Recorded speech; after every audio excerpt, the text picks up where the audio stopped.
జరిగింది మొత్తం ఊర్లలో ప్రతి చోట ఎక్కడ పోతున్నా కాంగ్రెస్ వ్యతిరేకత ఉన్నది. అది మీకు కూడా తెలుసు. అంత వ్యతిరేకత ఉన్నా అన్ని వేల మెజార్టీతో కాంగ్రెస్ పార్టీ ఎట్లా గెలిచింది, ఎందుకు గెలిచింది అంటే అనుకున్న స్థాయిలో ప్రతిపక్షమైనటువంటి బీఆర్ఎస్ అందుకొని పనిచేయలేకపోతుంది అన్నది క్లారిటీగా అర్థమవుతున్నది. అక్కడ వాళ్ళు సోషల్ మీడియాలో ఉద్యమాలు చేస్తున్నారు తప్పితే కిందకు వచ్చి ఎటువంటి ఉద్యమాలు చేస్తలేరు.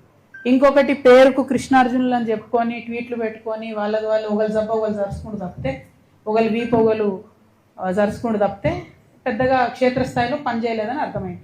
రామన్న కూడా ఒక సభ కాగానే ఏదో మేమే సార్ను మోస్తున్నట్టుగా కార్టూన్ లేపించేసుకొని హరీష్ రావు గారు సార్ను మోసినట్టు ఒకసారి, రామన్న గారు సార్ను మోసినట్టు ఒకసారి ఎవరమే మేమంతా సార్ కింద బచ్చగల్లం అందరం బచ్చగల్లం ఉంటే బాగుంటుంది.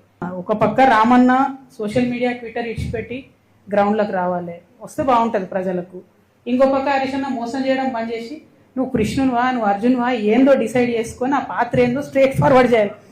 వీళ్ళు పేరుకు కృష్ణార్జునాలు పెట్టుకుంటారు, ఒకరి మీద ఒకరి బాణం వేసుకుంటే పాపం బలేది ఎవరే టీఆర్ఎస్ కార్యకర్తలు కదా. ఇప్పుడు నిన్న నిజంగా చెప్తున్నా, నేను వచ్చి మెదక్ జిల్లాలో ఉన్నా అంటే జూబ్లీహిల్స్ ఎన్నికల తర్వాత కొన్ని వేల మంది బీఆర్ఎస్ కార్యకర్తలు, కొన్ని వేల మంది నేను చెప్తున్నా అక్క మీతో ఉంటాం మీతో వస్తాం, వీళ్ళు నమ్ముకుంటే ఉండలేదు. నేను కూడా చెప్తున్నా తమ్ముళ్ళు మీరు వీళ్ళిద్దరు నమ్ముకుంటే వాళ్ళు ఒకరినొకరు బాణాలు వేసుకుంటే సరిపోతుంది. పక్కోని మీద వేయరు, పక్కపాటోని మీద వేయరు, మనోళ్ళనే. అరే ఈ కేసీఆర్ గారు మంచిగా ఉన్నారు, చాలా బాగుంటారు. సీఎం గారికి ఏదో ఆశ, పాపం కేసీఆర్ ఆరోగ్యం బాగాలేదు, ఆయన బయటకు రాకపోతే ఈయనకేదో మళ్ళీ రాజకీయంగా లాభం అయితే అంత సీన్ లేదు. కేసీఆర్ సార్ హట్టా కట్టా ఉన్నారు, మంచిగా ఉన్నారు. సార్ బయటకు వచ్చినప్పుడు సీన్ వేరే రకంగా ఉంటుంది, అది వేరు, అది పక్కకు పెడదాం. ముఖ్యమంత్రి గారు ఆశలేమి చెల్లుబాటు కావు, అది పక్కన పెట్టేద్దాం.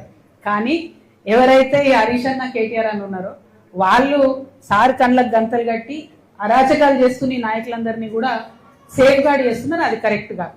మనము కార్యకర్తలను కాపాడుకోవాలి, నాయకులను కాదు. ఆ విషయం వారు గమనించుకుంటే బాగుంటుంది.